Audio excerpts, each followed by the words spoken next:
Welcome to the Church of Mabus radio show. It's Friday night. Listen to United Public Radio, 107.7 FM New Orleans.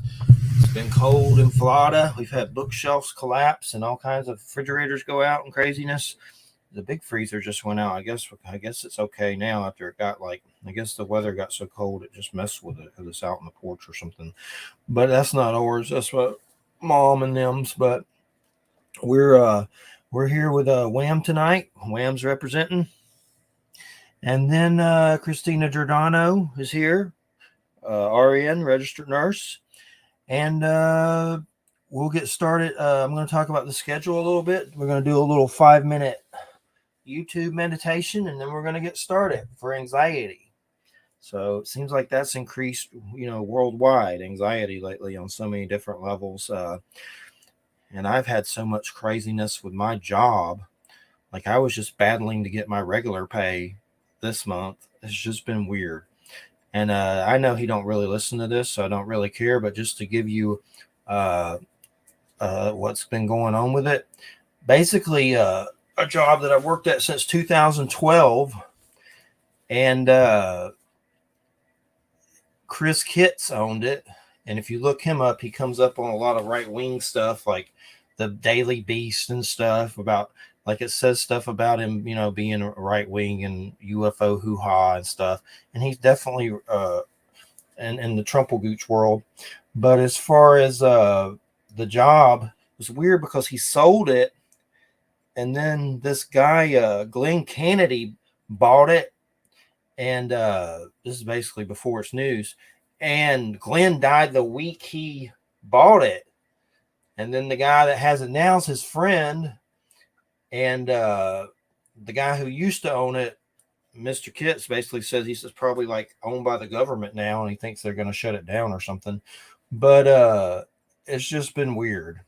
And then basically we were getting these bonuses all the time for putting up articles, and I would make about $2,000.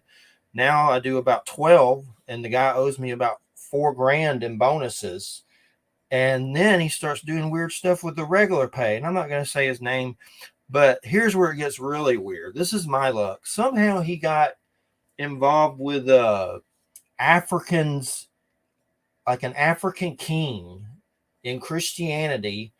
And he makes these videos where he uses scripture and does like kind of a meditation and like fibromyalgia. Like there's like, if you look on the channel, it's like a million different ailments on there, and he does like a little speech, and somehow Christianity it up.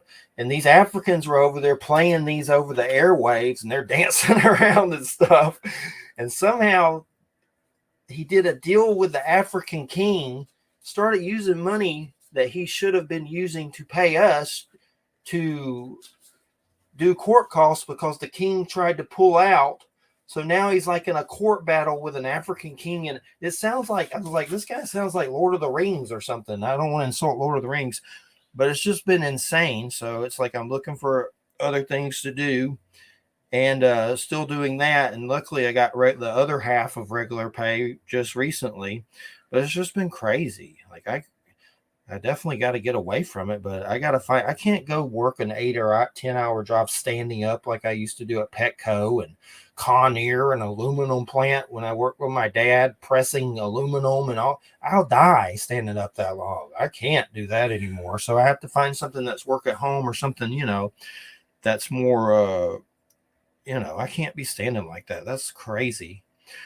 I've done retail, and I had to go to the doctor and be like, my feet, and they give you Vicodin and stuff. That was a long time ago. But so now I'm just on the quest, and it's just been chaotic. But the Neil Donald Walsh interview is really good. I want to, and then of course Wham's second hour is great as well with Norse. If you missed that one, tune in. Yeah, actually, that was like one of my better talks. I just kept going and going. That was cool. That was cool.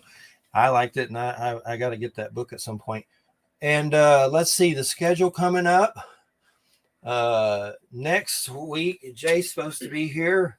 Jay's having to work so much, I never know when he's going to be here. So it's been weird with that.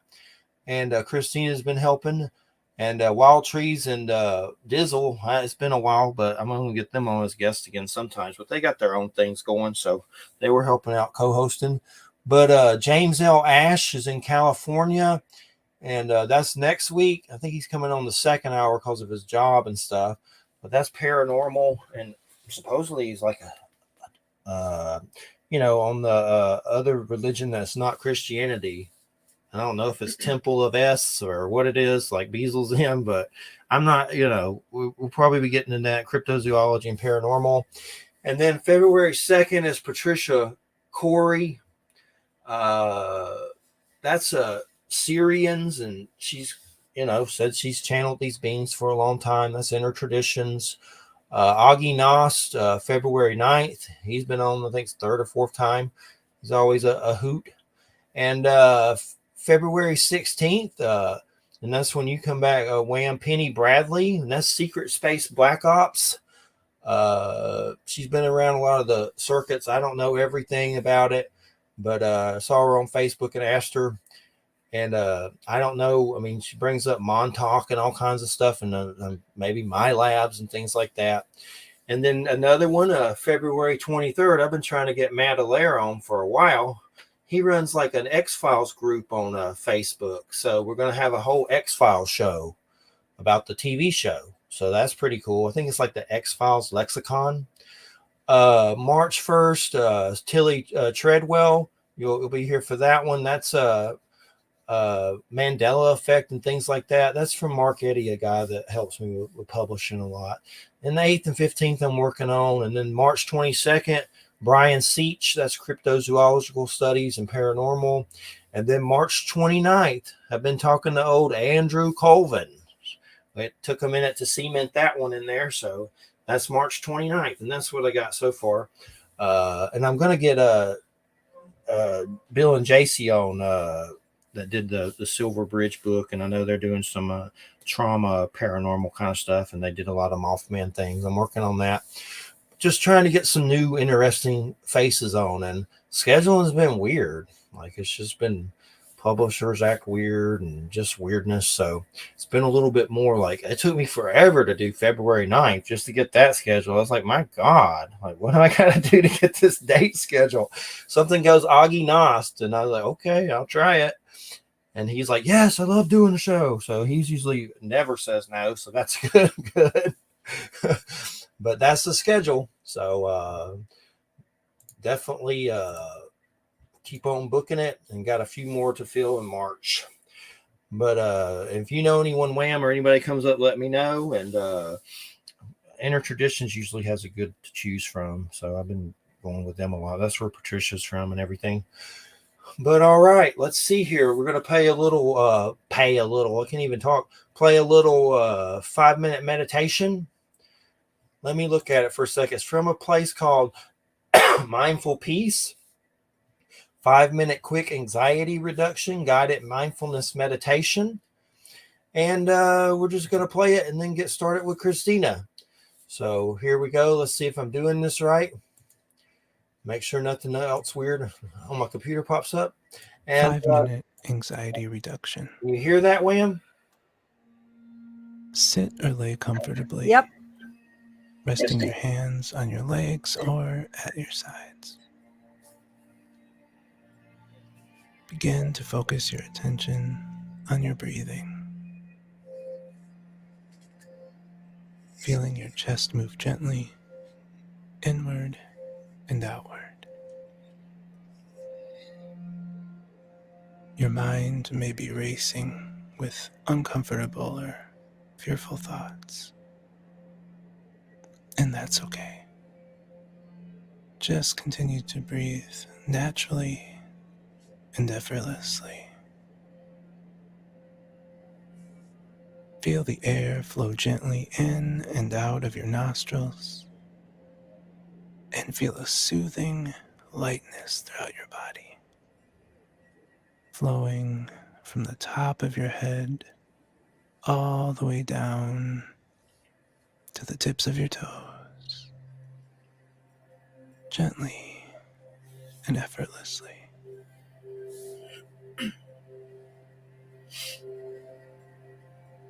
As you slowly and gradually create this awareness, repeat after me, either out loud or in your mind. Each time counting down from 5 to 1 and stating stillness, awareness after each number. Repeating after me. 5, stillness, awareness. 4, stillness, awareness. 3, stillness, awareness.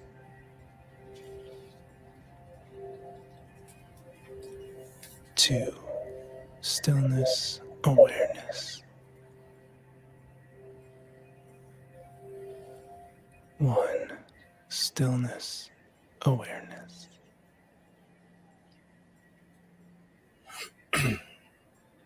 Remember, you are not these unpleasant feelings. You have overcome them in the past, and you will rise above them again. Ever changing. If the feelings stay with you for some time, it's okay. Time and awareness will allow it to fade. Time and awareness will allow it to fade. And now one last time, nice and slowly, repeating this time, calm and present.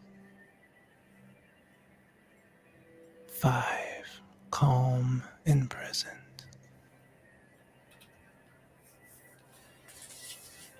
4, calm and present. 3, calm and present. 2, calm and present. 1, calm and present.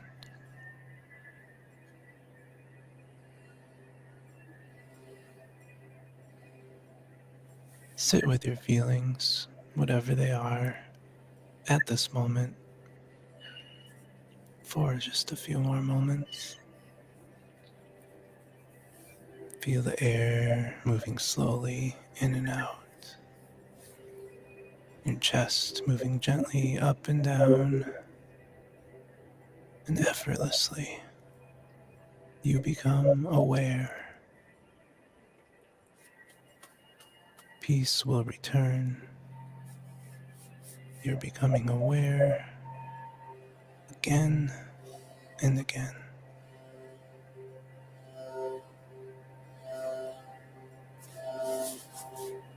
Remain in stillness and allow yourself to let go.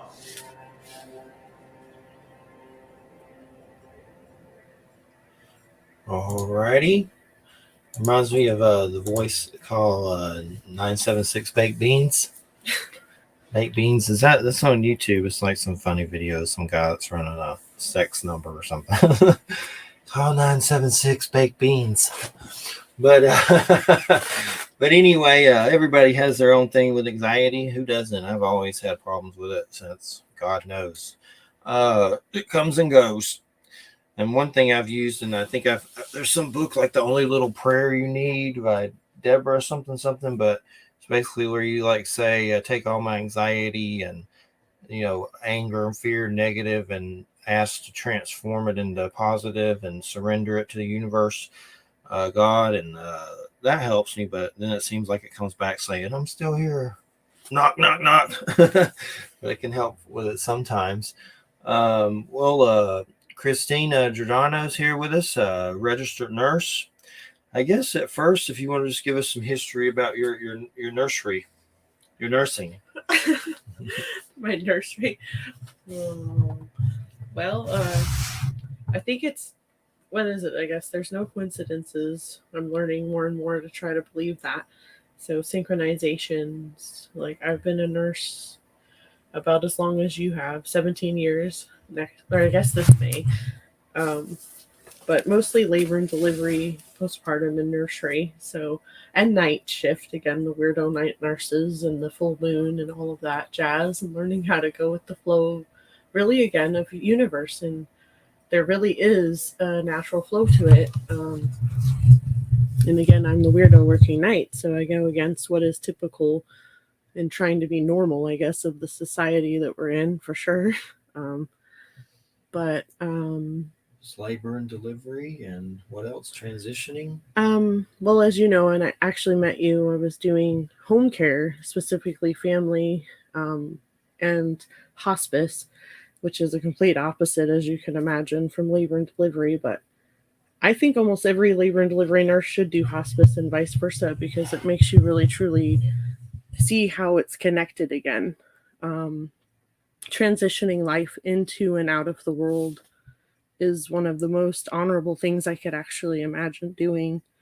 And then with that is so much education as well, and a small amount of time. Time again is the preciousness of the life that we have, and bringing children into the world. And I feel was most the honorable thing. And all the years of doing that as well, taking care of my grandma, was very humbling.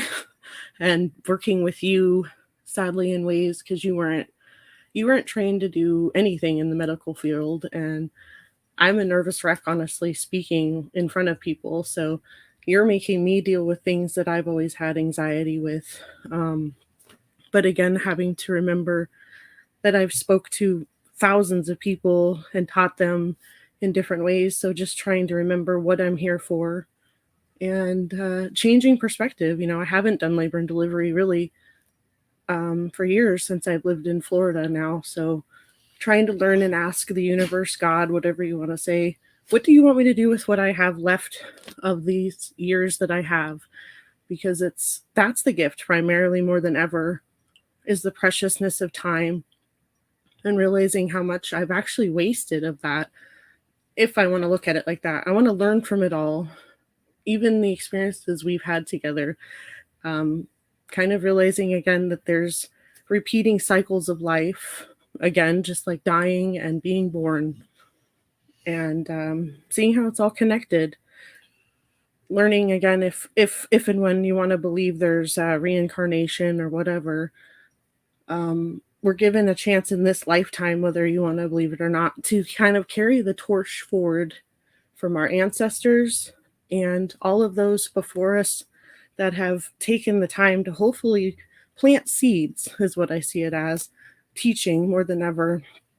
Often those roots take off when you're even dead. So basically, just learning somehow as a nurse, no matter where I am, whatever I'm doing, I am a nurse. It's not a job. And even tonight, doing this and really believing we're kind of, if there's a chance to kind of repeat history, to learn from it. If we can do anything from the past, all of the horrors, all of the insanities, whatever you want to call, feel like failures, is if we can learn from it, then it's not a failure. So basically, yeah, knowing that you and I are here together for a reason, and Wham even is here exactly for a reason. Repeating all of the past. I think this is like the fourth show we've done together, and realizing every time I learn how I forgot certain details of things, almost like something caused an amnesia, whatever, where it's like, wait a minute, I was going to say this and it got taken away. So it's like there's a reason for what we're doing here. There's gifts we're supposed to share with the world.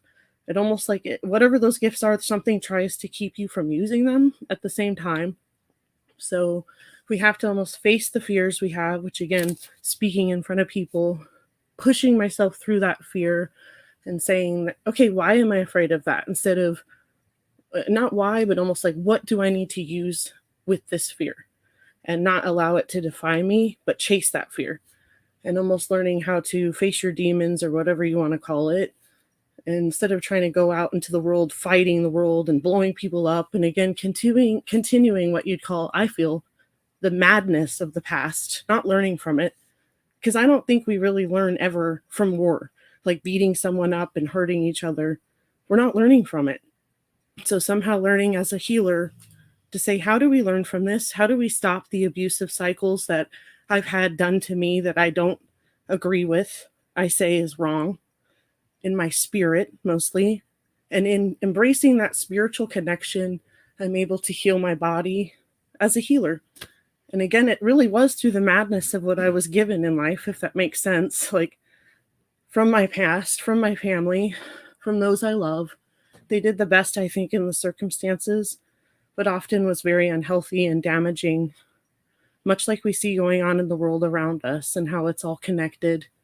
And those who often have the power to change things are not, because they usually are sadly chasing greed or the wrong things. So how do we learn from all of these bad people and bad choices, whatever it is they're making, and make it better? Carry the torch forward. So I was just going to ask, how many babies a day usually with that? Well, it depends on where I've worked. Imagine I've worked all over the place. So depending on where busy it was, like busy hospitals, non-rural usually, they may, again, I call it rotisserie factory. So again, it became a business, big business. And with that went away from individual care and actually literally seeing the person as a person. And it was all just get it in, get it out, fast as possible, dangerous as well, not safety and sanity being number one. It just depends. I used to keep track when I first started back in Arizona, hilariously, but I was thankfully taught by a nurse that was actually originally trained to be a legal nurse. So she taught me how to literally cover my arse. I know we're allowed to say that word, but basically how to document and how to be a really good storyteller. So if and when I had to go into court to cover myself, labor and delivery specifically, you will have to go to court for like 20 years or 18 years to defend yourself if you have to protect yourself. And again, everything I do with an intention to provide the best care for my patient and to love them and take care of them the way I would want to be treated. Do no harm. And again, do unto others as I would have do unto me. And I've usually done that and it's worked well, except with people who don't go by those rules, sadly.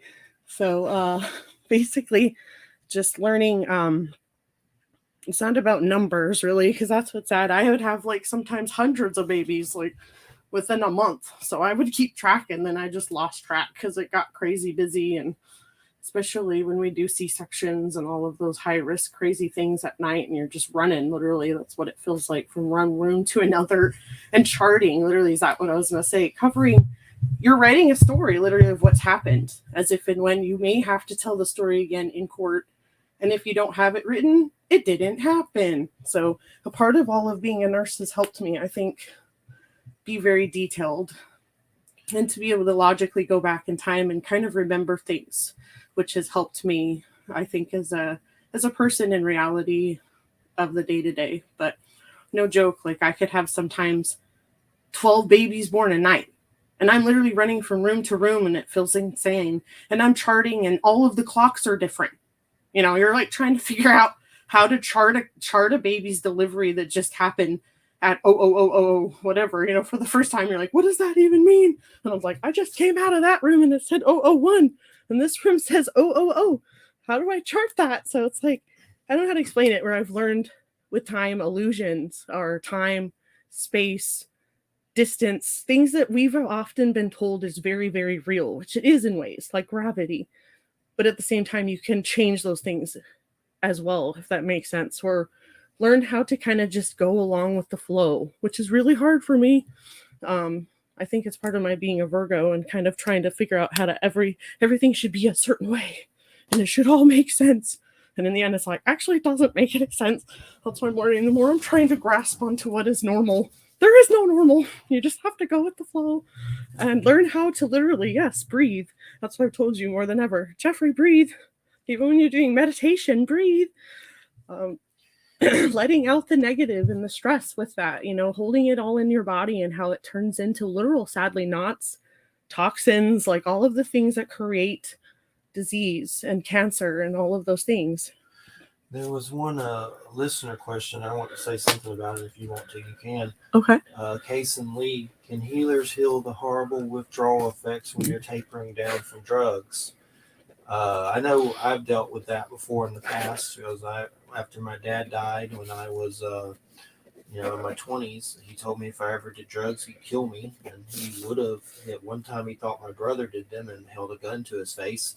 And basically, when he died, I was like, okay, well, screw you. I guess I'm going to do it. So I did it. And he was also, he worked hard. He loved us, but he was abusive on the physical type levels. And, well, I know when I was coming off different stuff, I found that books on shamanism, I know those Conversations with God by Neil Donald Walsh books help. That's things that have helped me, just like seeking spiritual things with that kind of stuff. But I mean, I definitely think healers can help with that, and part of us is the healing within that helps with that, right? Amen. I would say, excuse me, again, being a part of a healer, really, and that's why I say I did not choose this life. It chose me, like all the weird paranormal things. Yes. 2020, I believe we did a show. I might be making that up, but the shaman that we were on with. No, that was when we were living here. Sorry. That was Martin Nelson. It was like last year. Yes. So basically, he confirmed with me, which is awesome. Other teachers who come along and or people who confirm to you, one, you're okay. As much as you might feel crazy, yes, you're where you're supposed to be, and or we are okay. We're going to get through this together somehow. Give you little bits of hope. Yes, I truly believe we all are healers. We all are, if in one way or another, God consciousness. We are here and sent from another place. And yes, we are able to heal ourselves. We're able to heal each other. There are definitely things out there, even as I'm a registered nurse and I've lived most of my life again chasing my fears and or being scared as well. I could get in trouble for a lot of the things that I've always stood for, from my own family being kicked out. In many ways I have been scared to be called a witch or whatever it is. I have always been like, I don't know what it is I am, but I just want to be that I am. But I've never been able to be that. So truly believing and knowing that I have opened my mind to things that I did not choose to find on my own. Again, it was given to me. I believe a God-sent thing.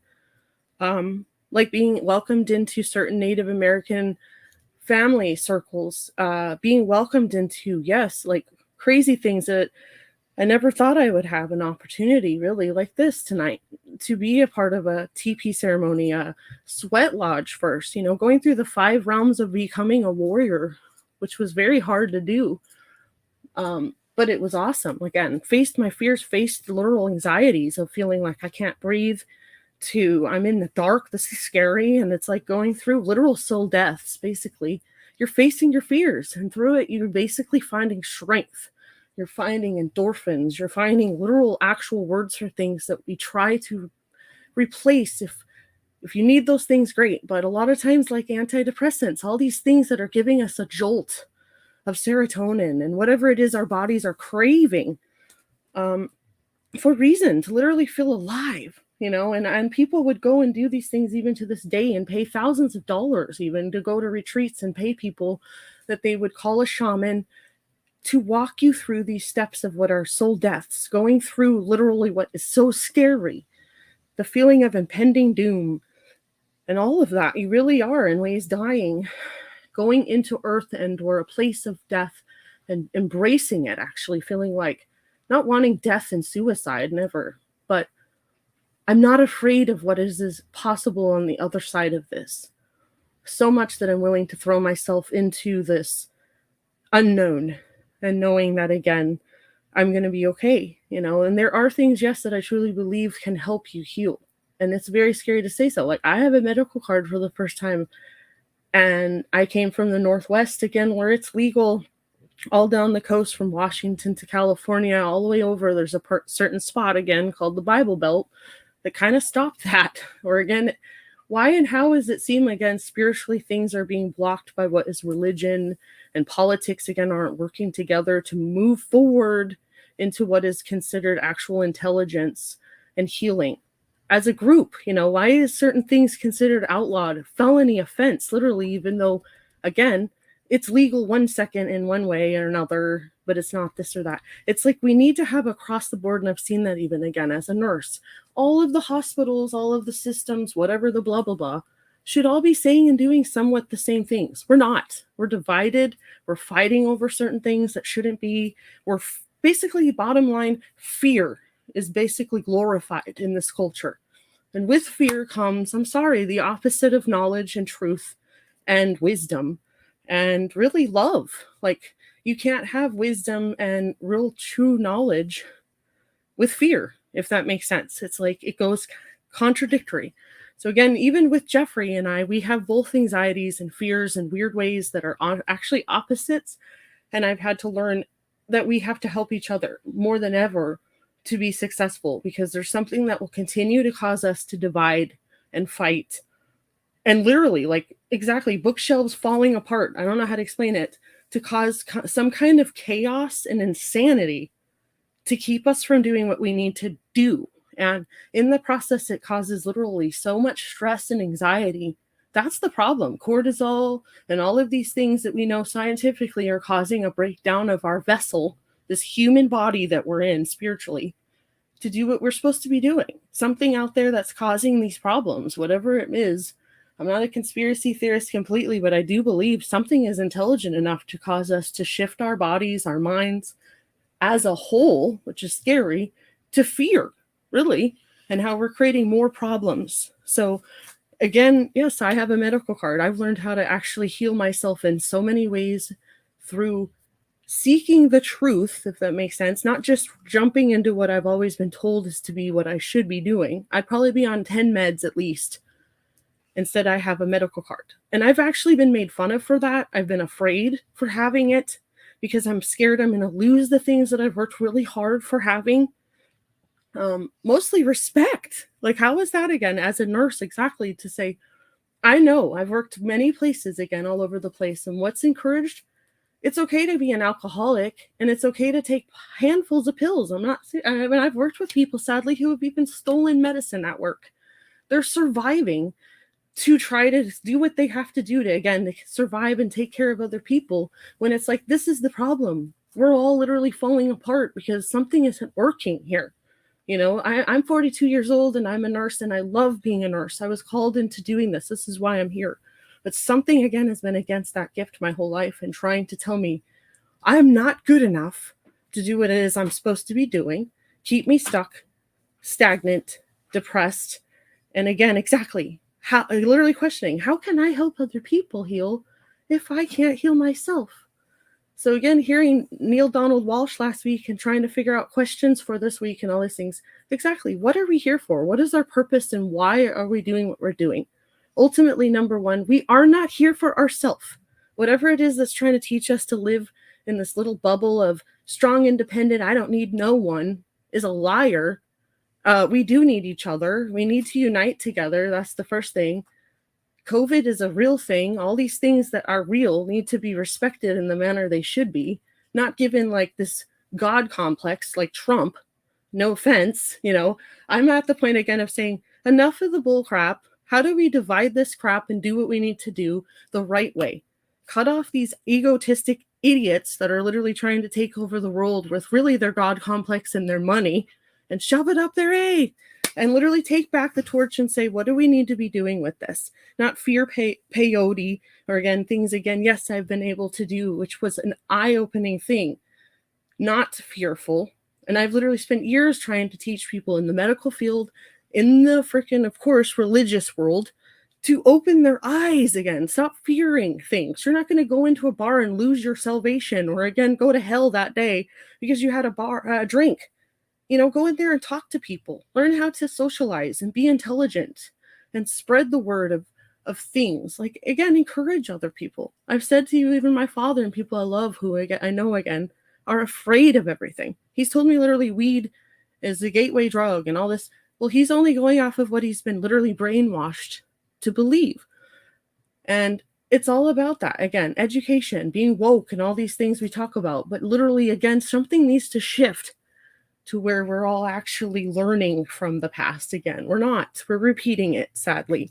And yeah, basically, we absolutely can help and heal each other. You don't have to, I'm sorry, have whatever behind your name to literally be intelligent. The most intelligent beings I've ever talked to are children. And often the febrile, the people who, again, are grandma, the people who literally sadly are dying. And they're telling you the most intelligent information that they can.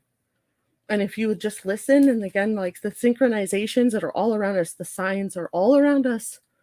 You don't have to go pay somebody money to have you tell you information that you actually know within. And that's what I've learned the most, is I actually wasn't tripping out on peyote, for example. I'm more calm on weed. All these things, these doorways, I believe, have opened my mind to just basically know within myself and my spirit, this confidence of knowing, even on the mountain, yes, I'm scared, but there's really nothing out in this world that I truly need to learn from. I knew it all when I came into this world, and I'll know it all when I leave. And what's the most important thing is to just literally love people. As silly as it is, all the people throughout life that we would call a shaman, what did they usually say? Stop chasing greed, stop chasing things, stop chasing and or wanting money. Because really, again, who has all of that? Like Trump and his towers and all of these things that we're not learning from. We need to learn to literally, again, just love people and see them and truly care about them. And all the other things won't really matter that cause division. And yes, actually seek the truth. More than ever, I'm learning how to heal myself as a nurse and as a healer, and try to help encourage other people to do the same. And often, believe it or not, it's not in a book that we're going to learn anything. It's actually going out into the world and truly facing our fears. I have a fear of, again, literally being in an awkward situation of, again, like this, like, what am I going to say if this, whatever, just going with the flow, again, which is really hard for me, is truly what that is. Like, learning to speak to people in the moment, not above them. As a teacher, again, I've lost so much medical terminology over the years. I've been belittled even as a nurse from others, of course, in the medical field. And I said, I'm sorry. You have to use it to keep using it. And I haven't. I lost it because I spoke to the people in the moment. I spoke to those that I took care of and I loved as myself. And that's all we need to do every day. If we could just roll through life and really truly love each other, we would heal and somehow put our differences aside. So. And I remember when I first started, my first experience besides school, when I wrote a poem and read it in front of like this coffee house, and I went up to the podium to read this poem, and I had it in my hands, and my hands were shaking so bad it was embarrassing. It was like, ugh. Now, I mean, I think I would do that. I would still probably be a little nervous, but doing all this has helped a lot. And one thing Kason was asking about, did a shaman heal your withdrawals as far as when it comes to withdrawals? Oh, I was just saying that, well, when I grew up in Georgia, there wasn't really like a medicine man around. So like I would find it on like a documentary or a book or whatever, and that would be a way to access that, to even think about it. Like that's not, something I knew anything about. So I think it was like Jose Stevens or Jose Stevens. I always have trouble with the Jose's and the Jose's, but Stevens is a Secret of Shamanism book that was one of my first books. And then was it Michael Harner, one of his books. I know Serge Kahali King. And then that led, of course, to seeing documentaries and interviewing them and stuff, which got a lot more complex with everything. But like when it comes to weed and stuff, with the addictions that people face, and I've had addictions with coke and meth for several years after my dad died, and haven't touched that stuff in 20 plus whatever years. If I did it now, I'd be in the emergency room. But nowadays, there's so many kind of weeds and stuff that I'm not going to say it's identical to doing that kind of stuff, but there's something that's probably going to tickle your fancy. There's just so many different things. Like get some Jedi Skywalker weed. You're going to go on a trip if you really want to go on a trip. Like my mom, she's found the art of the weed brownie with the weird oils, and we need to ration her out on that. She'll go crazy. Like she's 70 and like, you ate more brownies than I've ate in a day. Like that would have lasted me 5 days. And it's like gone in 2. I'm like, my God, you don't want to go in a brownie coma. But I mean, there's just so many different things with that something, I think would tickle the fancy of addiction when it comes to medicinal and things like that. And of course, I have to be careful with sativas and stuff, but I still like them. There's one called Dutch Hawaiian that's like straight out of Hawaii. That's one of my jams right there. but and I know we were going to talk about one thing. We've had a lot of animal strange encounters and cool encounters, and one of them, the kitten in the park. We want to talk about that a bit, and then we can get into owls and stuff. But we've had this situation where this cat in a park that we would love to bring home and let it be friends with Charlotte. And if you want to tell that story. Sure. Just so I don't forget, because I know that the guest or whoever was listening was asking about, basically seeking a shaman. And I think that's what basically I'm saying is like, you are basically your own shaman, if that makes sense. And we need others to help each other through. But in seeking the truth, if that makes sense, you're set free. So you're finding the truth to heal yourself because you're wanting to do that. That's the first step, as anyone knows, in healing and or any 12-step program, anything. You have to want to. That's the first step of denial. So in seeking the truth, I think you open doors in yourself to heal. And in turn, because you want to heal, you're going to help other people, hopefully. Like teaching. Again, I enjoy learning, so I love to teach other people. And then the kitten story, which is hilarious, is, we have a local park where we go to pretty frequently, and there's usually kittens there, wild cats, whatever. I can't help it. I love animals. And there's one kitten in particular recent in the last 6 months where we were sitting there at the park. And of course you go over there, Jeffrey, and look at the books. They have like one of those little library things. And this kitten was right by the door. And we've tried to catch it a couple times, mostly to try to help it out or whatever. But we've left it some cat food. And I hadn't seen it there for a couple times I'd been around. So I was getting nervous. Like, oh, the poor thing died. And then I think it was me, go figure, the weirdo, like that had seen sadly a roadkill not far from the park. And I literally got out at night and looked in the road. And of course I looked right in front of someone's house where, thank God, the person had the dog on the leash, because while I'm out there again trying to be the good Samaritan, whatever you want to call it, a guy's out there walking his dog, and I could have got mauled. It was literally like kind of scary like that. I was like, oh shoot. Well, again, my weirdo comes home and says, okay, Jeffrey, I think the kitten got killed. So we're out there literally trying to get the kitten off the road, and in turn trying not to get ran over. And we kind of had a cat funeral, as you know. We went over to the park and did whatever you want to call, was releasing the cat and saying, I'm sorry that you died. And it's funny, but not, because it's like, I feel again like being a part of the healing journey where it's like empathetic, we're both earth signs and so on. And we released the cat we thought was into having a funeral, and I swear I looked up at the sky, as you and I have many times, and had weird star experiences where it's like we saw a falling star, and I thought, okay, the cat's like saying thank you. And then we're walking back to the car and there's the cat. It's like what the hey, am I is it a ghost cat? Like, no, obviously not. But what's crazy is, we walked almost right up to it and caught it, almost like it was going to let us pick it up, and then it goes running off all crazy. And so I'm like happy. Okay, we had a weird funeral. The cat's okay. We were wondering if we scraped up a possum that we thought was it. That's what it told me after. So that I'm laughing, going, it's not funny, but it's like something, just like we had a recent cat thing again, where something again is making us have empathy, whatever you want to call it, for other things, even dead animals, and trying to give them the honor. Again, that's like a shaman, right? Trying to transition whatever it is that's died to the other side and giving them honor and respect no matter what that life is. And in turn, I don't know how to explain it. I swear and I feel in my spirit, like as a nurse all my life, when I love and help other people the right way again, there's kind of a respect from the earth, the world, that says, thank you. I really truly see that and I appreciate it.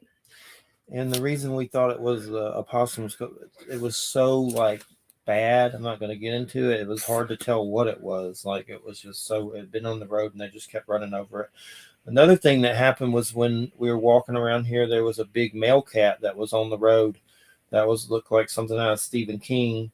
And he looked almost like a Siamese kind of markings, but I moved him out of the road. And because I didn't want to leave him there and just let him, keep getting ran over, I didn't know the cat at all, but I moved it to closer to the woods. So I didn't have a shovel or anything, but just at least get him out of the road so he's not being, mutilated further. But after we walked away, I heard something go, "Thank you." And I was like, okay, maybe that was the cat or God. I don't know what it was, but it was in my head like, "Thank you." And you're welcome. But anyway, it's weird because my mom has a lot of morning experiences where she sees weird stuff. And I didn't even tell her. I told her about the cat, but not what it looked like or anything. And she saw a cat on her treadmill that looked just like that cat and described it. And I had told her about the cat, but nothing about what it looked like. And she described it exactly like it looked like. Mm-hmm. And it was almost like, did it come here and thank us and follow us home? Which is possible. I don't know, but it seemed like that. It was really weird. Mm-hmm. She's had crazy things where she saw a guy that looked like Thor naked in her bedroom. Like she has some weird thing where she went in the morning where she'll see like weird stuff. A naked Thor? Yeah. Like a naked dog. Was this like a naked Marvel comic Thor? Like, Like that plays him in the movies. The guy who plays him in the movies. Well, that could just be like a wishful thought. And that's why I thought of Michael the Archangel when she said that. Yeah. So forgive me, but Michael the Archangel. What's that movie with John Travolta, Michael, where he plays an angel? Yeah, that Viking thing where they talk about the light beings again, and they have like light hair and all that. Like when she described it to me, I was like, whoa. It's like, I don't know why I pictured that, like an angel, but. And then lately, this is even stranger. We've had a lot of, she has, and I did after the fact, but owl experiences. I know there's one where you saw one swoop down by your car when you were on the highway. And then there was another instance where she saw the dead body of one. It wasn't the same one. It was weeks later. And basically I get a call. I have an owl body in my car. I'm like, what?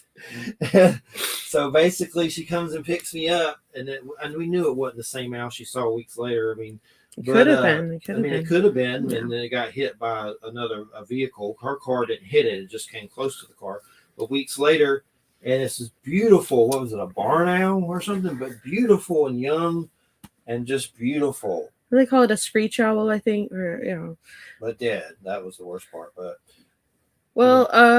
again, going back in time and thinking things where I've always been, again, nervous or whatever the word is, afraid of things I think I'm supposed to embrace, if that makes sense. Like being afraid of the owl or thinking of some weird omen, because there is kind of mixed things with it. They're messengers a lot of times and maybe can tell you things about death. So that being said, yes, it is kind of awkward or what's the word? Going back to Mariana, where I was living, taking care of mom and grandma, I'm at the graveyard cemetery where I like to walk the babies, mostly because it's fur babies, let's specify, because there's usually not live humans walking around bugging me, or I could let them just run. And it was not dark, though. It was not even really at dusk either. Probably about 3 p.m. Again, that weird time where weird stuff happens, usually in the morning for me. But I'm walking with the two littles, the Chihuahua and Maltese, and I saw a shadow fly right over me. And this looked up, huge, almost an angel. Wow. Huge owl wings flying over me.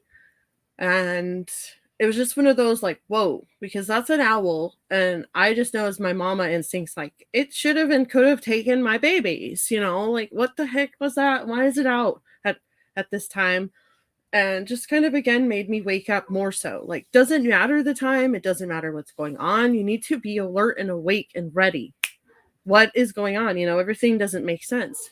And then the story you said about exactly the owl, we were recently driving out towards Noma, Florida. We're out in that area where it's nowhere land, driving together towards the sun. Remember, we're driving and I'm like, okay, let's go for a drive before it's dark. I'm going to chase the sun. So we're heading west and I'm driving, and I don't know how to explain it. I saw in the sky what looked like a star or a planet already. And this is at that time where it's trying to turn into the sun setting and it's dusk. And it's weird because it was like the sun is on the opposite direction of that thing that's bright and caught my eye in the sky. I'm driving, but I looked up and thought it looks like a planet, and it just was one of those where I thought quickly again, don't look at that. That's not safe. Why are you looking at that? And so quickly looked over at you and saw clear as day an owl swooping towards the car in this way where it was like, whoa, you know, it took everything in me not to literally run off the road. And I had to swerve even away from the owl towards the middle lane, which is crazy and scary. But it was like, I just did it because I'm like, that owl almost flew into the car. It would have hit you right where you were like sitting. You wouldn't have seen it, but you would have heard a boom. And it was like, whoa, I just had to avoid an owl. Ugh, that was weird. And literally like within a week or two from that date, I came back in that same spot at night around there, like again, around the same timing, going towards church to drop off, as you know, a huge bag of candy. I was like, okay, you were going to throw it away. I'm like, let me drive it to the church. Again, intention, right? I'm going to drive over to this church that's right over here. We've already gone to once, and I'm going to drop the candy off. While I'm driving over there, I look over and see this dead owl. But it was crazy because it caught my eye, and it was on the left side of the road, not right where I'm driving. And it was like, I saw it from afar, and it's like, what is that thing sitting there? And as I drove up, I'm like, it's an owl. Why did it look like it was sitting? Now it's laying. And I was like, oh my God, this is not far from where that owl almost flew into the car. So I drop off the candy, and I don't know why something said to go back to where the owl was. And I did. And so I went back over there, and no joke, like in the car now is this big box that I just dropped off candy. You know, I don't have a box in the car all the time. I stopped the vehicle in this weird spot praying, okay, please don't let anyone hit me again while I'm out here looking at an owl or whatever the weirdness is I feel like I'm being drawn to do. Randomly in the middle of nowhere where I'm at, if you know this area, there's like no one out there. Farms and people that randomly driving usually by. These two people are riding a bike right towards me, right where the owl is, and they're staring at the owl. It was just kind of awkward. I'm like, keep going. Why? I can't get out and look at this dead animal while these people are staring at me. I don't know how to explain it. But I felt like it was a connection of some kind. Like they were there almost kind of like for a reason. So I got out quickly to look at it. I saw it and I felt like, okay, I need to get this thing out of the road. Just like, sadly, whatever that was that we gave honor, I feel getting out of the road. I mean, it's not the same, but it's like, what would you do with grandma? You wouldn't leave grandma in the road. You should respect her. At least give her the respect you would want for yourself. So no joke, I had gloves in the car, all these weird things that I'm like, how do I have all this stuff ready to get this owl? And yes, my weird part of my nursing where I'm like, is this owl alive? Maybe I can make it come alive. No, it's dead, but I'm in denial. Let's go back to town and I'll find Jeffrey and we'll deal with the owl. So whatever that was, I don't know and how to explain it. And I've had even people who have never known anything about you or the radio show before I met you talk about owls, aliens. There's like a weird connection to this and that and whatever. Even trying to figure out what it is I saw in the sky and how and why that was a planet. Because again, the reflection of what I saw made no sense because the sun was on the other side of it. And it caught my eye like an actual shining light in the sky, like bright. And I looked up at it, it caught my eye, and because of it, it caught my eye in a weird way. I don't know how to explain it. Or I almost said to you, and I think I did, I said, what is that in the sky? Remember, I said, I think I had just seen it and said to you something about seeing what I thought was an eagle in the sky. A thunderbird, I said for some reason. That looks like a thunderbird, which is weird. I don't say those things. Then there's the reflective bright light. Then there's an owl. It's like, it's just like one thing after another. Boom, boom, boom. where it's like, I don't know how to explain it. I feel like I can't get out of the spiritual world. Or again, going back in time, knowing, yes, when I've had these spiritual experiences of doing peyote, for example, or whatever, I felt normal. That's the thing, where I might have been in there with other people who seemed like they were having really spiritual tripping experiences, but I felt normal, where it's like, what's wrong with me, God? It's like, all these things where I'm like, why do I feel so weird than everybody else?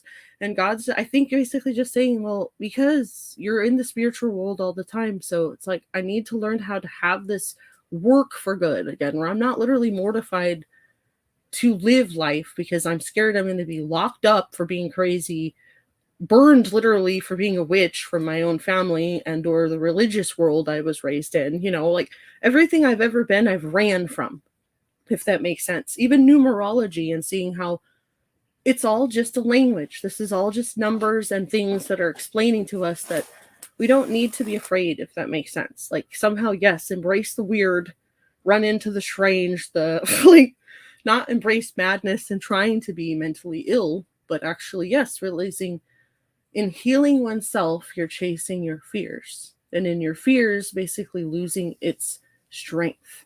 So yes, somehow not literally giving Trump more power than he deserves, or any other monster, whatever you want to call it in this life, that's not deserving of our energy. You're not being afraid of werewolves and things that are on the other side or whatever that are bumping into our realities, whether we want to believe it or not. But the more you believe something, right, the more you see it. So, And then we brought the owl to the park, and I got some feathers off of it, which was weird, but I said a prayer because I felt weird getting them from it, which I'm sure it wasn't that big of a deal to it. It was dead, but we definitely said an honorable kind of prayer and asked it to be like a spirit animal. And then I buried it under some leaves, and because I didn't have a shovel, but something may have got it later. I don't know, but at least it was in the forest going back into the earth instead of a street or whatever. You've always had some weird, like I know you've got owls on pictures of them before out at the cemetery and stuff like that. I have never, like, I hardly ever seen them, like, ever. And like, I think that was the most I've seen one ever, besides on TV with a dead body. I'm a night person, right? I'm a night person, so that's what something's told me too, is like, it is what it is. People have their different interpretations of things. But realizing, again, even in the indigenous Native American world, yes, I'm going to say in myself, even like the raven, the healer, the night eagle, I'm a night person. So I'm a night person, and I'm a part of that world where most people, again, should be sleeping. And so it's like, again, yes, I need to embrace that part of me. And I don't know, again, part of being that I have ran from eagles, or not eagles, but owls, actually being scared of owls and thinking you should be an eagle. But something showed me, well, you are an eagle, but you're a night eagle. And so again, trying to learn, what is it that you're trying to speak to me through this? Grandmother spider, all these different stories that absolutely make sense. Because most of the time, if there's a message there that you shouldn't be afraid of, even angels, the Bible, whatever you want to call it, most of these spiritual, paranormal, weird experiences, the things say, don't be afraid. Because our brain goes, what the hey is going on? And you want to run from it. It doesn't make sense. And one thing I was going to ask Wham, do you know a lot about owl medicine? I know you talk about grandmother spider, but is there much that you know about owl medicine? I know a little bit from cards, but I don't remember a lot right now. Well, I mean, what I know about it is based on just like one tradition, or maybe a couple traditions here in the Northeast. And Al is, at least among the Algonquin people, Al is, I don't know, Al is hard to describe. I mean, all of the kind of wisdom things attached, but Al is also very much associated with the underworld. And so the kind of unseen forces, the unconscious messages, perhaps sudden changes, secrets, also kind of keeping your own counsel kinds of things, watchfulness. And I think it's really important to underscore that, you know, in at least the native traditions that I'm familiar with, that I've been taught in, a lot of the stuff about the underworld in Western thought is really feared and really seen as sort of, you know, kind of evil. It's associated with that. And while there may be some, I guess, dangerous things about some of Owl's energy from time to time, it's the owl itself is not evil. Okay. Owl itself is not evil. Owl is very powerful. Owl is often a messenger. I don't know if you're familiar with the way in which owls are depicted in Twin Peaks, but there's a statement in that's very famous from Twin Peaks, which is the owls are not what they seem. And that has to do with some traditions have owl being connected with shape-shifting in certain ways.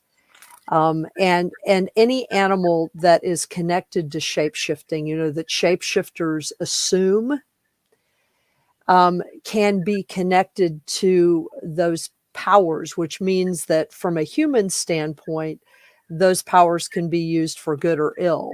You know what I mean? But generally, owl is considered to be, at least among the Munsee people or the Algonquin people that I know, that I'm most familiar with, owl is considered to be positive for the most part, certainly powerful, something that you might connect with in your dreams, if that makes sense. Sometimes lore keepers, people who carry certain stories, like one of my teachers, she's a lore keeper for the Mohicans. And a lot of people think the Mohicans are gone, but they're not. They've just learned to hide in plain sight here in the Hudson Valley and in New Jersey and in you know, some of the other places where they lived. And but she's a lore keeper, and owl is one of her animals, and that's that ability to keep things secret when you need to, and to only reveal them when it's important, to also be able to carry difficult secrets, if that makes sense. So you know, I'm not sure, like, how, because there are different types of owls, so you know, that have different kinds of calls.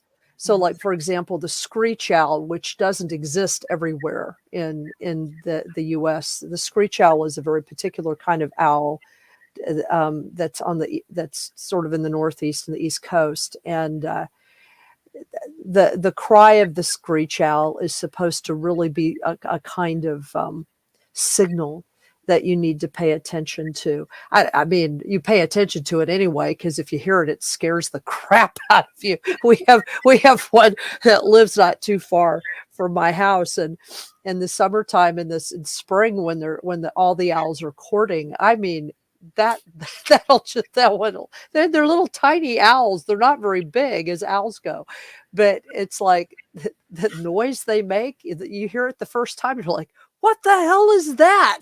Oh my God, you know, and then you realize, oh, it's a screech owl. Okay. You know, I hope that gave you some idea of the vibe. Definitely. The vibe. I know there's one time we were on the back porch at the other house when we were there, and I said Lilith or something, and right after it was like owl, which I've never had that. I didn't even ever hear one, but I said that name and then it happened, which freaked me out more. It's like wasn't that? Yes, totally. Thank you, first of all, Wham, because coming from you, especially teacher, I needed that, because yes, again, most of the time I've ran from things that I feel judged and or scared that I'm going to be ostracized, really is the word. from whatever. And I know and believe there's something to the owl that I'm supposed to embrace. Again, I've never seen Twin Peaks, and it's kind of hilarious because you guys have talked about it forever during the show. I would love to see it. There's something to it, especially with the owl conversation again, Jeffrey. I should see it. We'll watch it. No joke. I know, sadly, I've became, and Jeffrey, I'll tell you, since we've met, and more than ever, I've became, and I hate it, a screech owl. Like, literally is how I feel, and or I'm having to learn to embrace my voice. And there is something with Lilith. I don't know what it is, because I didn't even know about that person, whatever that was, until I met Jeffrey, actually. And there's something to it teaching me to try to embrace who I am and this divine femininity, this goddess within me that's like, oh, heck no, you will not hold me down. I am not under you. Like, I don't know how to explain it. It's like, yeah, we're even hearing Pooh Bear's owl, like something with Lamb, where it's like the Pooh Bear owl is like that, exactly. And that's what I thought of, something telling me, no, see, owl is the wisdom, and he's the teacher, and or she is the teacher.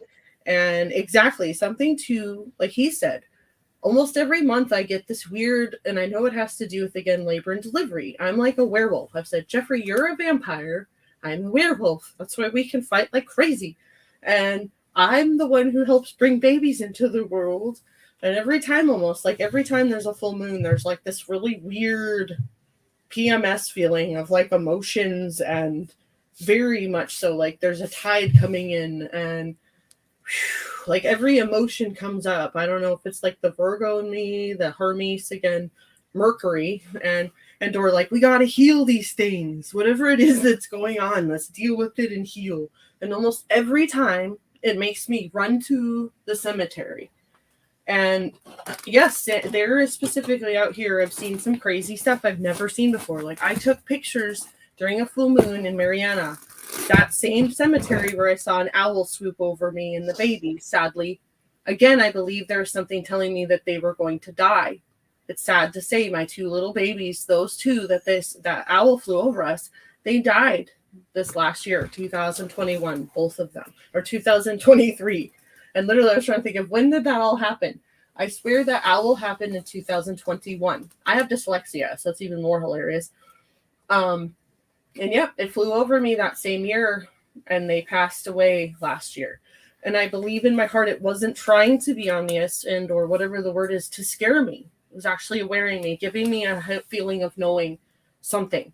Just like, as weird as it is, that owl that flew towards our car, and I've told Jeffrey that. I don't know if it was the same owl, but it looked just literally like the same owl. I've never seen an owl flying towards the car like that with its talons open. And literally, it was like the same owl that I ended up picking up on the side of the road. And that's what caught my eyes, was its talons were open. And so I asked him if he could pick feathers off of the bird. After I asked its permission, and my head was like, I felt horrible for its death, because I think it literally flew into someone's car. Again, just like what almost happened to my car. It wasn't my car, but it was almost like it happened. It happened before it happened. And I've had these things happen my whole life. Like, where something before it happens. And I see it. Like roller derby, for example. I'm skating, and I'd have the same fear over and over telling me, you're going to lose a skate. For example, you're going to have a wheel is going to roll off. While you're going around the curve, you're going around the apex, the most dangerous part, you're shifting your feet over to the other, you're doing a crossover onto one foot. And I saw this vision at least 5 times again, seeing my wheel roll off. And guess what? It happened. And it's like, if I had not seen that vision, whatever you want to call it, I probably literally would be dead. I would have face planted into the ground and not be here to tell this tale. But it said, something told me about it before it happened. I took a knee in that split second of, again, I knew this was going to happen. I took a knee, and it horribly hurt my knee, but I'm here. So again, trying to learn to say there's reasons for this. Exactly. I've been in the graveyard and took a picture of what looked like literally an owl in the tree, in a cypress tree. And then I looked at my phone after the fact, and it was not an owl. There's something in the tree other than that. It's like exactly like Wham said, a shaper, whatever you want to say, that's in that tree. And it's literally looks like almost like a sloth hanging upside down.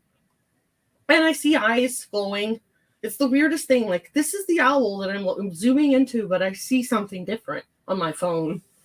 So, yes, it's crazy, hard to explain. But there's something to it very much spiritually going on all the time, if we would listen. Even like the werewolf thing, like she said. Shift shapers. Something learning again, like I wrote down on that paper that day. Dog man, dog whatever. There it is. Jeffrey and I just literally saw it on the side of the road. You can say whatever you want to say logically to explain what that is. But I know with every being in whatever in me saying, we're in Florida. There is not wolves down here. There might be hybrid whatevers, but that's literally a golden color, strange color, not a coyote, definitely not a wolf. And I've seen wolves. So all I could think of was literally that is an SW. Jeffrey, quit talking about those things. Like the native in me is like, mother freaker. And then I'm remembering when Jack was my dog was passing away, and I was holding him outside. Remember, and we said a prayer, and then that star appeared in the sky. That was weird. Right after Savannah died, and he stayed around a little longer, and then he passed away. But that was weird the way. Well, during that, and I broke down crying while I was holding him outside, and then basically this star came down below the trees. And it was like a spirit or something. Maybe it was one of our other dogs that passed, or I don't know what it was. I don't know. I sound crazy, and I know it is what it is. But something told me it was Savannah. Remember Savannah, the dog here that had just passed away, one of your mom's dogs. So she was coming to basically tell Jack, I'm here to go with you when you're ready. And I don't know how to explain it, but yes, within that week, Jack was holding on as hold as he could, because I remember, I can count on one hand how many times you've cried. And yes, that week, he looked at me and I looked at him and I said, I'll take care of him. You can go, Jack. And he winked at me. He looked at you and kissed you. And that was in May. And yes, we went to Panama City for the day. I told you we needed to leave so he could relax. And we put on the whale music for him. And Grandma, again, my grandma was in the room with him in the kennel. And again, she's literally passing away too. She passed in that same July, 2021, and Jack passed away in May. And literally, again, she told me that day, she goes, I heard something about a little dog that passed away. How did she know that? Again, she didn't. Something exactly came in to take him, whatever you want to call it, in her room. The weirdest thing was there was that well CD when we came back and he was passed. The well CD got stuck and was like doing a weird spot repeating, like a weird era or something. It was just like repeating. I was like, I hope he didn't have to listen to that crap the whole time he's croaking, but it just weird when you walk in and your dog's passed and the well CD you're playing is like stuck on a weird repeat. That was some kind of technical error that was bizarre. That's pretty weird. That's pretty strange. It was very creepy. But Grandma knew again. That's why I said she was getting more and more deteriorating at that point, sadly. Multiple times even while she was going downhill, she would be, it's like something would come in and out of her. I don't know how to explain it. Or again, we were having to take care of her and I was having to physically hold her up with my body to give her sustenance, feeding, so on. And there was times where she would sit up in the bed like creepy style, like something else is literally in her, talking through her. I don't know how to explain it. Or we'd get into these crazy She did that about chickens. What? Remember she did it about chicken. Oh, yeah. I have to laugh. Yeah. Soul food, again, is very important to life. When you stop enjoying food and basic things like, yes, making love, I'm sorry, shouldn't become like taking a crap. There's something wrong with that. Or yes, again, she was on her dying bed. She couldn't eat anymore. I was giving her like liquid everything and having to make sure she wouldn't choke. But her spirit was floating outside of her body, her physical body in the bed, where she knew, yes, either she could smell it and or, again, all of our senses are very real until the end. She could tell me, she's like, somebody has chicken out there. You know, it's like she's pretty much telling me, you guys got chicken? I'm like, whoa. And it was from like Kentucky Fried Chicken. Right, so she didn't really smell it. It's like she knew it. Like she was like psychically knew it or something weird. Literally, and that's what I'm saying. There's something to it to the very end, just like we know. Even if our physical bodies are in a coma, which is kind of trekking out from reality in the moment, like a sleep, almost like you're dead, but you're alive. Yes, she was physically there with us. And I know that. It sounds scary, but crazy. You know, our last meal together with her body physically there with her spirit. We had Chinese food. I remember specifically eating it at the table, and I went from that. I got to hurry up and eat like the mama. I got to get in there and take care of grandma. But something literally was standing there by the table with us, put their hand on my shoulder, and it was a calm. I felt it in me saying, almost like kind of like, what are you guys eating? Now you enjoy your food, you calm down and relax and enjoy it. I felt it, a weird calm. And I literally said, I said, I think grandma just passed. And I went in there, and sure enough, she had a smile on her face. And she literally had just passed. And it was like, I know. She literally was there with us. Like she was saying, enjoy your food. Do not worry about me. Like she was like that to the end. Like she would always be concerned about me, even if she didn't know who I was again. And I know, again, it sounds weird. She and I had a soul contract before I was born, before she was born, spiritually. Like we were going to help each other. I came out here and still don't regret coming out here and everything crazy that's happened, because I know and believe with all my heart that I came here for grandma so she could be safe. She could transition to where she needed to be next. We had that slap on the bed a few nights later. How many nights that later? Was probably her. I was in denial, absolutely. We were 3 days later laying in the bed, and something slapped the bed, and I got up with like a flashlight or something. I thought something fell off a shelf, but nothing fell off the shelf. Something slapped the bed, and there were no animals, and it was like a slap. And I was transitioning. We had it happen with the sleep. RV too. Yep, transitioning into sleep, and it's creepy, but not.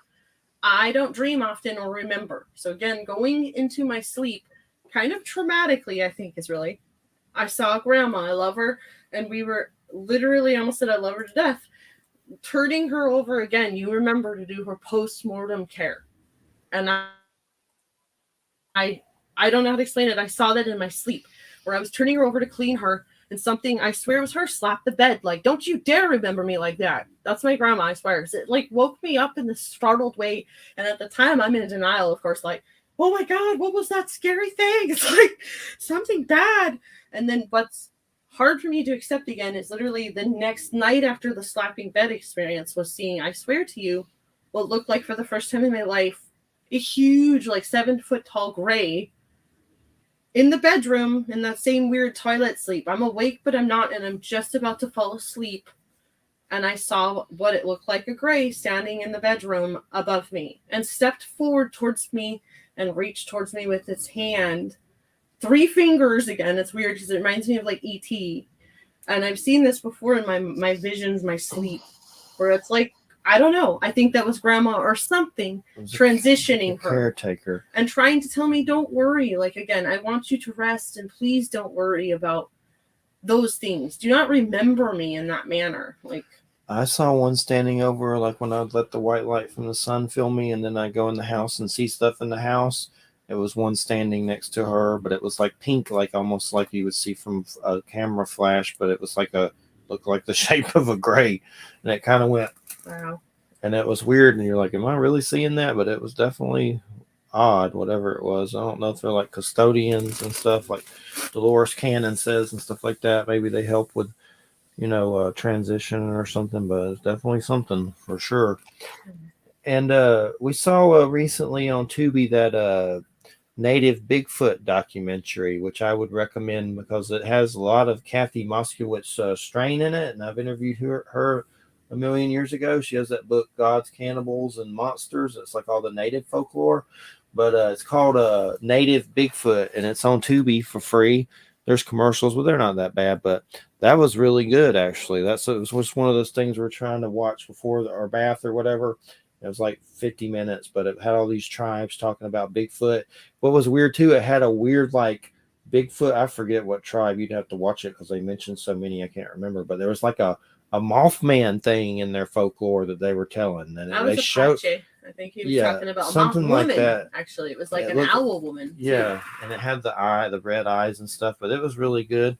No, there was a few things you wanted to talk about that with the, like, what was it, Arizona or the tribes and stuff? Again, it was just a random thing you picked, whatever you want to call it, where I'm doing my best to remember synchronizations, not, coincidences. You picked that out. I had no clue what it was, but a lot of it, again, was talking about Sasquatch, obviously, and it talked about all different people, but I remember them talking about Yakima specifically, which, again, is in Washington, where I moved down to where we're at, Graceville, from that area. Tri-Cities, Washington, along the Columbia River, and Oregon, Washington. All these things where, again, I've realized, okay, whatever it is that's pulled me all over the place, literally, to be spiritually speaking, I think, drawn to certain areas because there was a reason, again, to bring us together. That movie, whatever you want to call, Put On, was about, and the lady, even, she was hilarious. The lady was talking from the Yakima, and she was saying how, well, I could kind of get in trouble for this. But the way she did this little, like, whatever you want to call it, Hayoka like little smirk smile at the end. And I literally even thought, she kind of reminds me of an owl. Where exactly, she literally said, I get in trouble for this, but I don't want to cause problems. I'm just trying to spread the information that needs to be taught. She said something, forgive me, you and I both, again, that's part of the jokester in us. And I know God's been trying to teach us, whatever you want to say, to laugh more. We need to get away from focusing so much on the horror of the world, the darkness, the blood, the war. Yes, we know this is going on, but the more we keep focusing on that, guess what it does? It actually creates more of it. It actually strengthens that monster, whatever you want to call it, that gives it strength. And so instead of, again, being afraid of things, learning to say, how do we speak about these things to try to create wisdom, again, to teach the next generation what it is. And you can see that in her little smirk when she did that smile, is what I saw, is the Hayoka, the smile. And almost every time I see these people, I would say, they're teachers, yes, and they're different. They're kind of like the deviants or whatever you want to call it, where they're not trying to cause mischief or problems per se, just like these stories throughout time that have been literally kind of sadly labeled as the devil or this is evil. And usually it's always because it just kind of went against what everyone else was trying to say at the moment, the time of what is normal, which is sadly, again, always changing, not always as in bad. That's what evolution should be. But, basically we both laughed because we saw the lady in a way, to that person, forgive me, she had this little white hair on her chin that had grown out.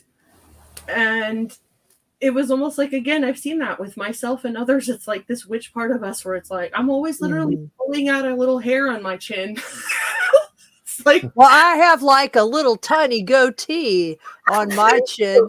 I have to shave twice a day. yes. This is like post-menopausal stuff, It's not wisdom, it's just being old. Well, shoot, I've had this forever. Like, I'm the weirdo, deviant, whatever you want to call it. I've said to Jeffrey, I'm like, I make fun of no one. I say, love each other, embrace our uniqueness, whoever we feel we're supposed to be. Because no joke, I am a part Italian, all lots of things that grow lots of hair. So I have shaved my mustache off since high school.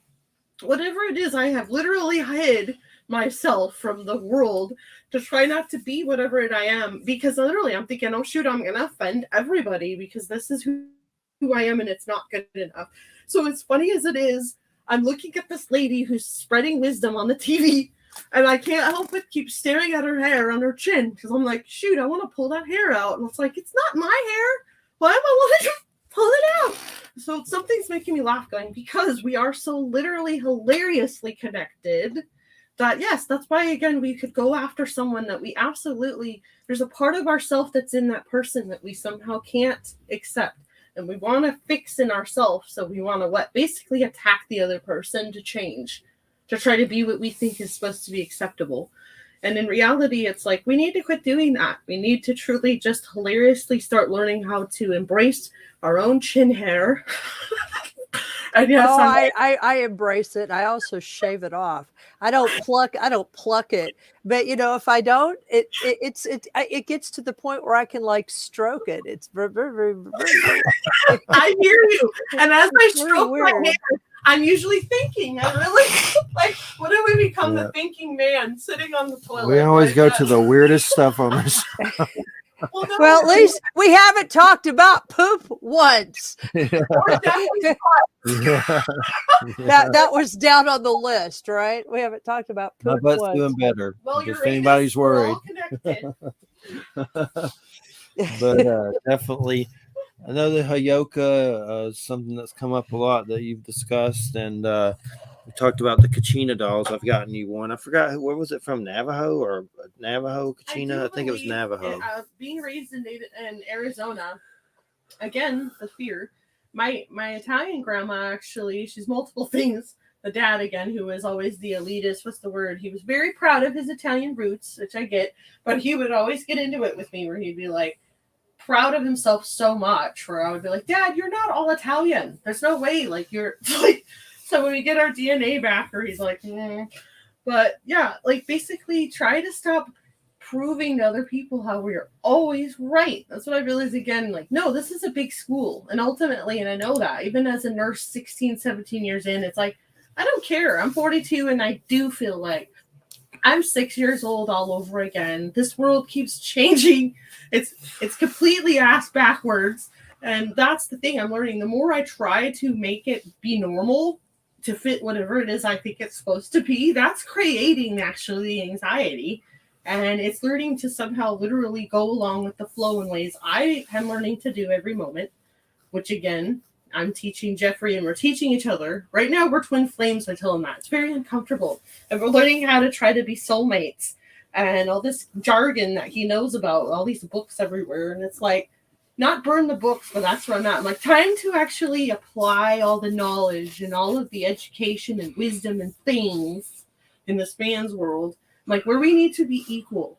Time to apply the tools and actually put the key in the hole and turn the key and open that door together and stop worrying about what it is on the other side and say, exactly, embrace the weird, because somehow it seems more hopeful than staying where we have been.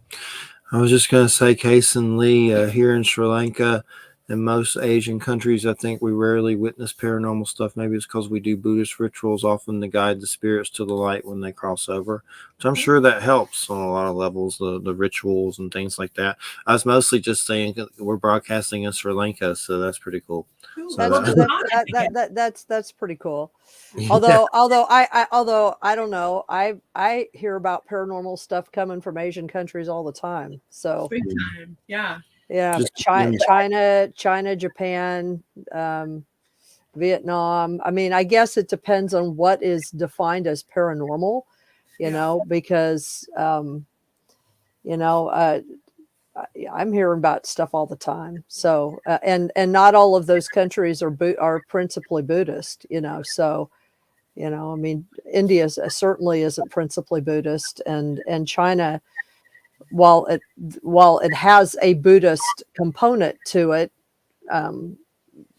there's lots of different traditions represented. So, I don't know what he means by paranormal, but that's not been my experience of the news coming out of Asia. So I always heard that story about the Buddhist bodies, that they went to the light and their bodies, like the passed away bodies, would like do weird stuff, and they kept them like in some temple. I've seen like big articles about it. Oh, you mean like the mummified bodies, or the ones the folks that chose to kind of die in a certain weird it's a way so that their body is like preserved. There's about light bodies or something like that. Went to some weirdness like that, but definitely interesting. There's articles about it and things like that. But well, it's interesting because there's a lot of whatever you want to call it, religions, cultures, things that have talked about that in ways.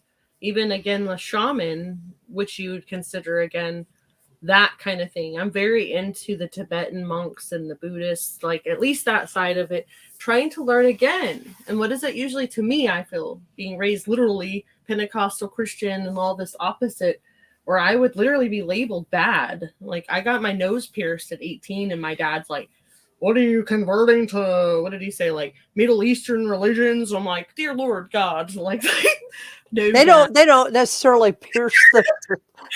It's like, what are you talking about, dude? It's like, Dad, you're so limited to fear or whatever is the unknown, and realizing, no joke, there is something to this. Being where I was at with Grandma, for example, when I've gone from again transitioning life into the world to transitioning life out of the world. We're living in a place where it was all 55 and older community. No joke, right?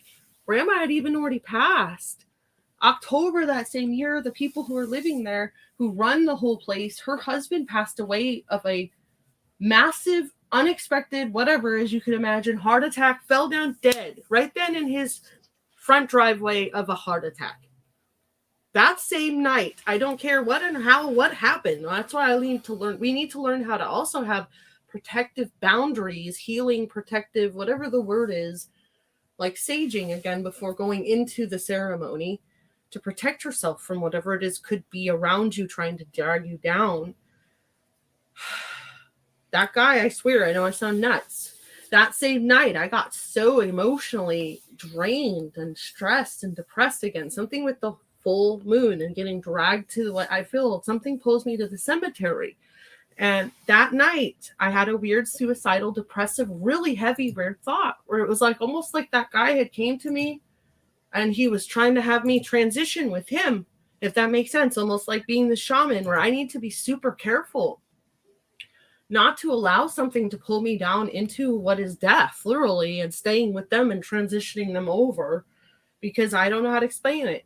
Like somebody said something in the comments I read from over here exactly about the owl and Moloch and all this. I'm not going to get into that, but there is some really heaviness in our country, specifically the US, I've heard, and something with the owl. And that's what I did get nervous about, how Moloch and all these things, which I thought had to do with like the Canaanite gods and all this old stuff where they would sacrifice children to it and all this crap, where I'm like, absolutely not. Like I've said, people can do whatever they want to. When I draw the line is it has to do with protecting the innocence, and that's what I'm here for. And that literally goes to animals, to children, elderly, whatever, people who cannot protect themselves and make mentally sound decisions for themselves in the moment.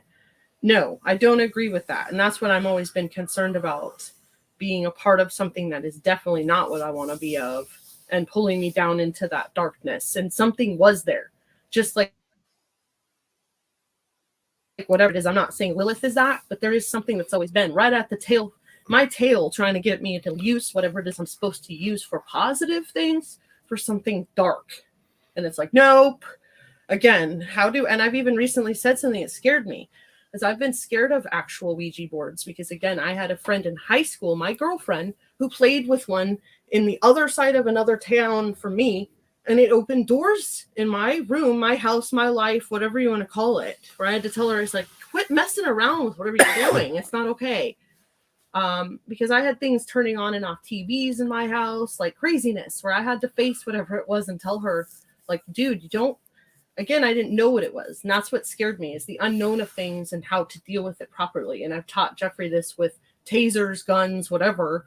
It's like, it's not the thing itself that's bad. It's the unknown of what it is when we're giving it to the wrong people, like to be used in the wrong ways. So really, it's trying to learn how to be educated in the right ways, woke, whatever you want to call it, to really be safe. That's what I'm learning to try to do. Safety and sanity, number one. Learn to say, again, what is it through Lilith that I'm trying to learn from? Because what did I hear about Lilith was scared me. Like, okay, this is like some bad lady that was created before Eve that had sex in the wrong way, all this weird stuff. Where again, I'm like, okay, this makes sense, because all I've ever been scared of, again, is usually the unknown. You know, like I'm going to be stoned, murdered because I'm a witch, I'm a rebel, I'm a bad girl. And I'm usually just saying, what is it that I'm being told? And is it really real? You know, and if it's not real, can we change this to something that's going to work? That's what evolutionizing is to me. Like being intelligent. Like, why do things how our ancestors did it back in the day if it's not working? And again, if it's not working, let's do it better. And a lot of the people that have judged us have said stuff about sinning and things like that.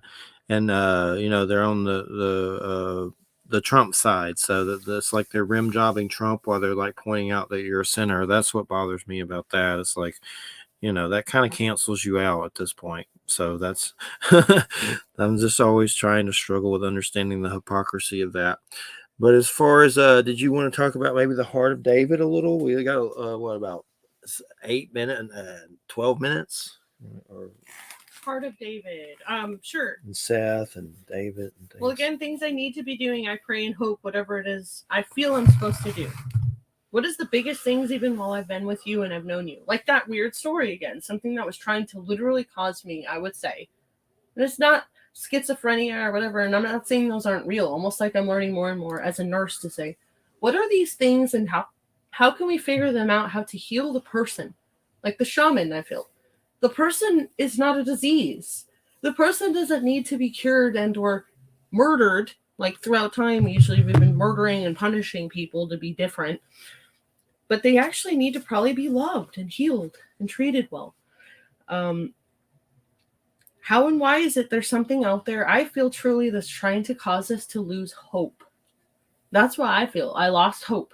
And with that was my loss of faith. And it's not religion. For the first time, I'm truly realizing it's relationship. Almost again, that community connection, of feeling understood, a part of, and healing as in moving forward, not stuck, stagnant, depressed. That's what it is. Really, again, a soul death is when you're not moving forward and using the gifts that you need to be using. Especially, I truly feel as a feminine, divine feminine, I need to be encouraging the masculine, not killing him or trying to take over his job, but again, teaching that we are equal, that we are one. And truly, yes, not ever allow myself or others to lose hope. So what can we do to help? Maybe I'm crazy. One of the best antidepressants I have ever dealt with is animals. They're the truest, most real thing that actually sees your soul and sees you as like the inner child that we are. That's why they can look at something and know that they are good or not. Oh, I don't think my chickens see my soul. I think my chickens see that I'm bringing them mealworms, and they're like, and they're like, oh, mealworms, oh, and because I don't, I don't know how deep they are. I mean, I think they're people and they have feelings and they're communicating and stuff, but I think that they're just living their best lives, and they see me as the purveyor of treats. And sometimes the primate that does weird crap, and I just find them hilarious. I guess what I like about them is that they don't, you know, they don't, other than food, they don't really give a crap about me at all. It's like they're just like really neutral, you know what I mean? Yes. And they're kind of living their own lives and they're being their own selves. It's like I think I've talked about Twist. We have a special needs chicken, and she's not very bright. But the other day, she did this hilarious thing. It's cold here, and the wind is blowing a lot of times, and so I opened the back of the coop to put food down, because I take warm food out for them every morning. Food that I've heated up, like grain and vegetables and stuff, and they really like him. Yeah, but I opened it up. And set the thing down on the ledge, and this wind. Well, basically, Twist had jumped down off the roost into the bedding, and this wind came and blew in, and it startled her, and she flew straight up in the air and straight up at me, like she was going to fly right out the coop. And I just grabbed her like this. I caught her, and she hates to be caught, so she's like squawking, so I just set her down in front of the food, and as soon as she saw the food, it was like, blah, blah, blah, blah, blah, blah. It's just like that. It was so funny. It was like she flies up squawking, and then she didn't care at all about. She just wanted the food now. She did when she sees food, she just goes. I've never seen any being eat food like she does. It's just the funniest thing I've ever seen in my life. Yeah, I don't think there's anything deep there at all. She doesn't look into my eyes. Every now and then, she's the one that has she's got these deformed claws.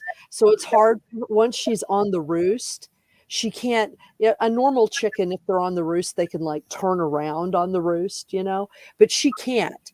So if she's on the roost with her butt towards me and she wants to look at me, she can't turn around. She has to hang upside down like a bat and look at me.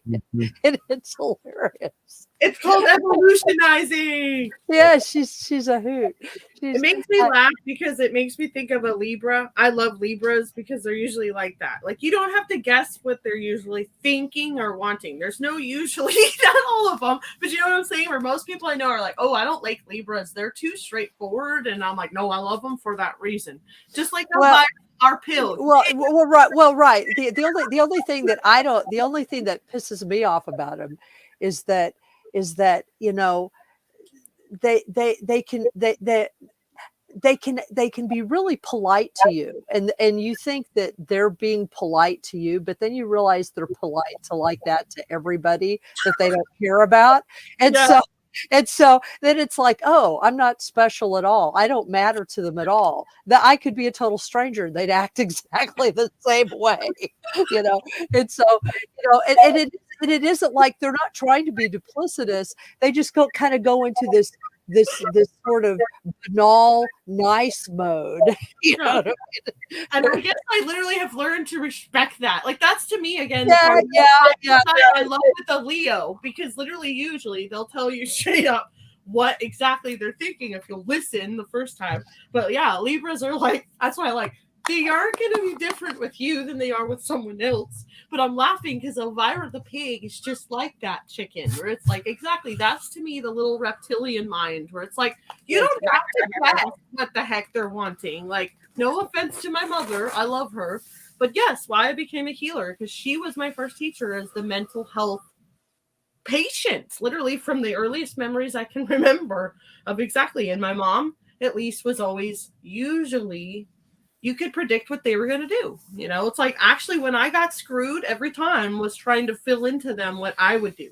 Like, it's like, this is what it should be. No, they're going to be the same. Like trying to tell Jeffrey, I'm retraining him with the pig. No joke. Oh, we have a mini pig named Elvira Jewel, which again, I've tried to tell him. And no joke, it's not funny. He called her Little Carol, which is my mother's name. So literally retraining now the pig and Jeffrey, now mostly Jeffrey, to say, stop limiting the pig, Jeffrey. She's actually very intelligent. If we would treat her like that, like children. We're going to show Christina. He's being a brat. She's got... I've got my. I had to turn the cam all the way to a whole nother location because of the room we're in. But one reason I'm hiding, because yes, we don't have an office space yet. We're working on it.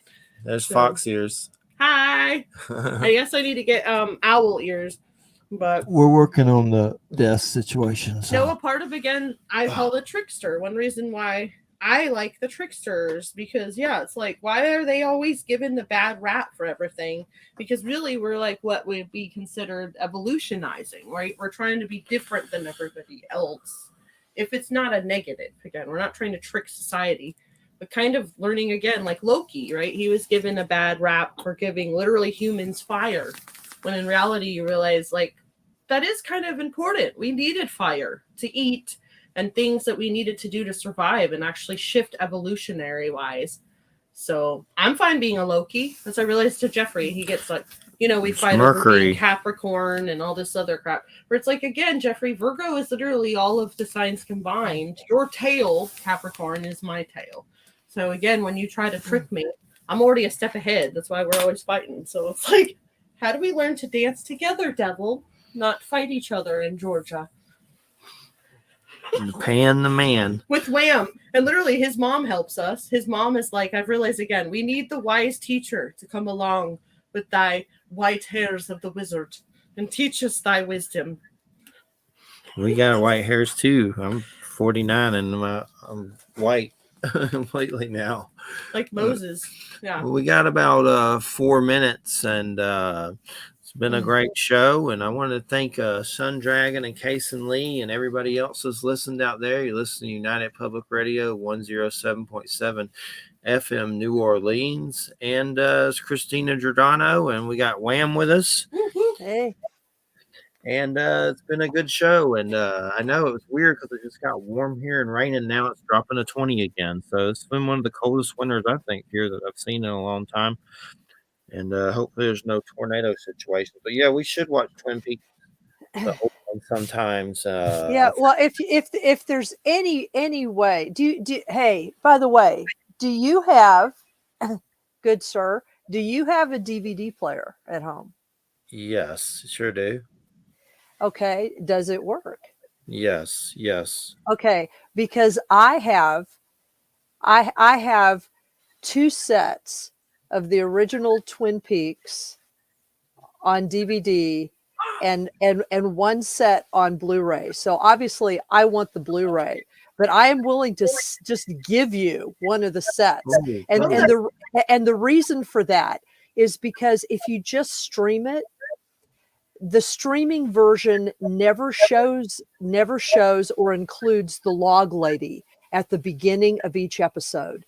And you Yeah, have to have the log lady.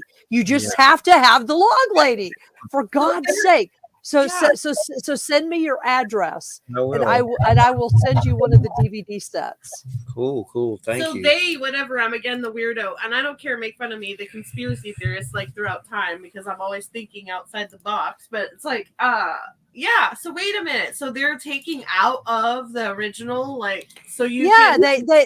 they edit the at the beginning of every original episode, and this is in the first series. This is not in the return, okay?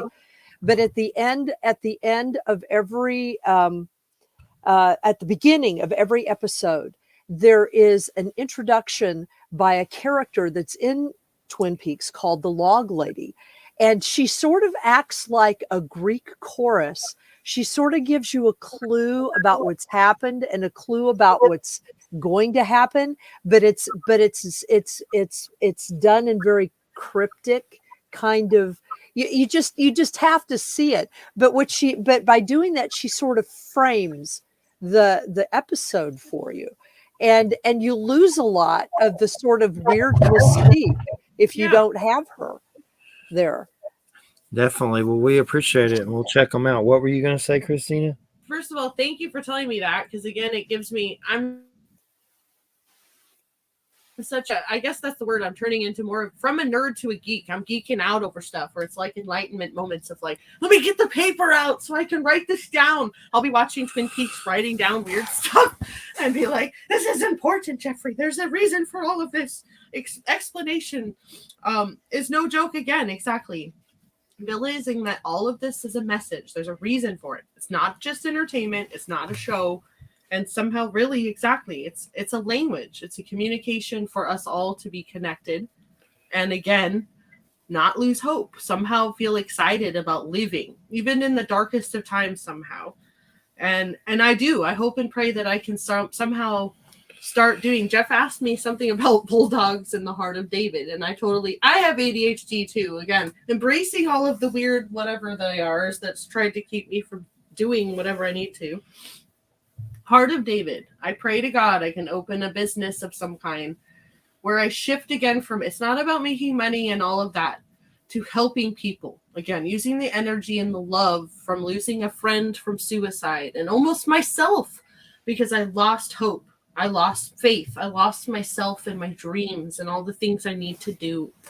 I want to breed American bulldogs and somehow help people if I can through that, to never lose hope. Give them, if I can, somehow a chance to have therapy dogs, because I truly believe, even literally hilariously, I don't care. Chickens, yes, and pigs and whatever. Owls, wild animals, they give us hope. They give us something to look forward to help them. If we have nothing else to get out of bed every day, sadly, and say, you know what, I got something and someone else out there that needs me to come out and give them their silly food. It's their hope to get up every day. So Definitely Heart of David, and we'll keep you posted on that for any further developments, and for sure, and something to work on for the future. And I got to close out or I'm going to get the JoJo bomb. But thanks to Christina. Thanks to Wham. Thanks, everybody, for listening. Have a great weekend, everybody. We'll see you next Bye-bye. Friday. Here, good night, everybody. thanks, ma'am. Sure. Bye.